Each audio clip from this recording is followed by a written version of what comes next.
মুখ্যমন্ত্ৰী হিমন্ত বিশ্ব শৰ্মাই নিৰ্বাচনী প্ৰচাৰৰ উদ্দেশ্যৰে বিভিন্ন ৰাজ্যত ভ্ৰমণ কৰে। মুখ্যমন্ত্ৰীৰ নিৰাপত্তাৰ ব্যয় কোনে বহন কৰে?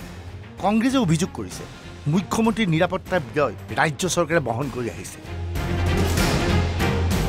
কিন্তু ইয়াৰ প্ৰত্যুত্তৰ দিছে মুখ্যমন্ত্ৰী ডক্টৰ হিমন্ত বিশ্ব শৰ্মাই। দেওবাৰে নিশা ফেচবুক যোগে মুখ্যমন্ত্ৰীয়ে নিজৰ স্থিতি স্পষ্ট কৰিছে। কালি কংগ্ৰেছ দলে এটা বিতৰ্ক কৰিব চেষ্টা কৰিছিল যে মুখ্যমন্ত্ৰীৰ ৰাজনৈতিক ভ্ৰমণৰ নিৰাপত্তাৰ খৰচো এতিয়া অসমৰ ৰাইজে বহন কৰিব লাগিব। মই কংগ্ৰেছ দলক এটা প্ৰশ্ন সুধিব খোজো। মই যেতিয়া ঝাৰখণ্ড যাওঁ, বিহাৰ যাওঁ, ইউপি যাওঁ, মোৰ সকলো খৰচ কোনে বহন কৰে? ভাৰতীয় জনতা পাৰ্টিয়ে বহন কৰে। কিন্তু নিৰাপত্তা দিয়াটো এখন চৰকাৰৰ দায়িত্ব।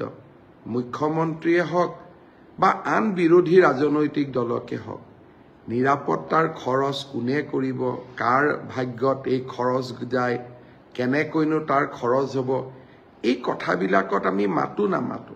কাৰণ মোকতো নিৰাপত্তাৰ প্ৰয়োজন নাই, মানুহৰ মৰমত মই থাকোঁ।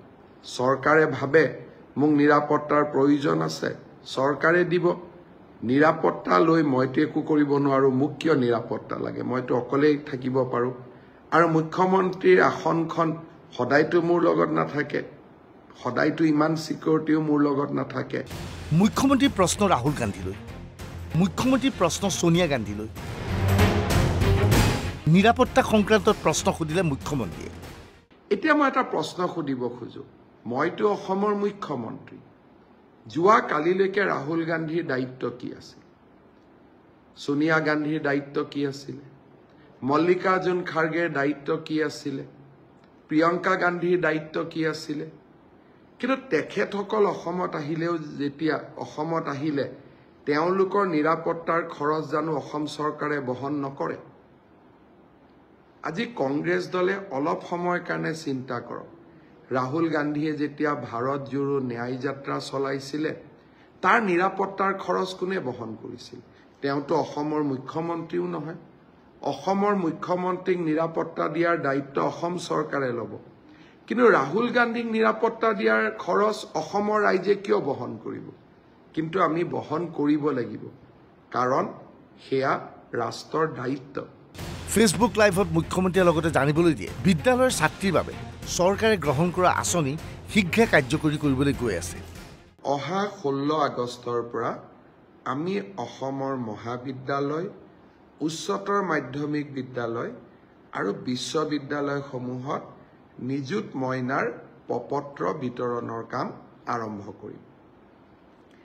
সকলো কলেজত এইবাৰ নামভৰ্তি কৰা ছাত্ৰীসকলে বিনামূলীয়া প্ৰপত্ৰ পাব।